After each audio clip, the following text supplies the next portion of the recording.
3000 বছর আগের একটা লাশ আজও মানুষ নিজের চোখে দেখতে পারে।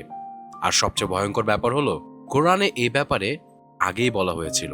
মিশরের সেই অত্যাচারী রাজা ফেরাউন, যে নিজেকে খোদা দাবি করেছিল, মানুষকে নিজের সামনে সিজদা করতে বাধ্য করত।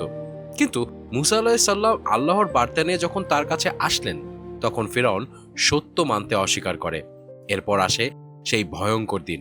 ফেরাউন তার সৈন্যবাহিনী নিয়ে যখন রেড সি ক্রস করছিল, সে সময় মুসা আলাইহিসসালাম ও বনী ইসরায়েলদের ধাওয়া করতে থাকে। আল্লাহ সমুদ্রকে 2 ভাগে ভাগ করে দেন।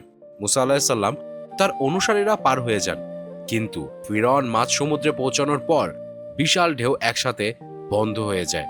ডুবে যাওয়ার ঠিক আগ মুহূর্তে ফিরআউন বলে সে এখন ঈমান আনছে, কিন্তু তখন অনেক দেরি হয়ে গিয়েছিল। সবচেয়ে শকিং বিষয় হলো, কুরআনে আল্লাহ তাআলা বলেন, আজ আমি তোমার দেহটি রক্ষা করব, যাতে তুমি তোমার পরবর্তী কালের মানুষদের জন্য নিদর্শন হয়ে থাকো। আর নিশ্চয়ই অনেক মানুষ আমার নিদর্শন সময়ের ব্যাপারে গাফেল। আর অবিশ্বাস্যভাবে আজও মিশরের মিউজিয়ামে ফিরআউনের মামি সংরক্ষিত আছে। হাজার হাজার বছর পার হয়ে গেলেও তার দেহ পুরোপুরি ধ্বংস হয়নি। যে নিজেকে পৃথিবীর সবচেয়ে শক্তিশালী মানুষ ভাবত, আজ সে কাচের বাক্সে পড়ে আছে। মানুষ তাকে দেখে শিক্ষা নেওয়ার জন্য,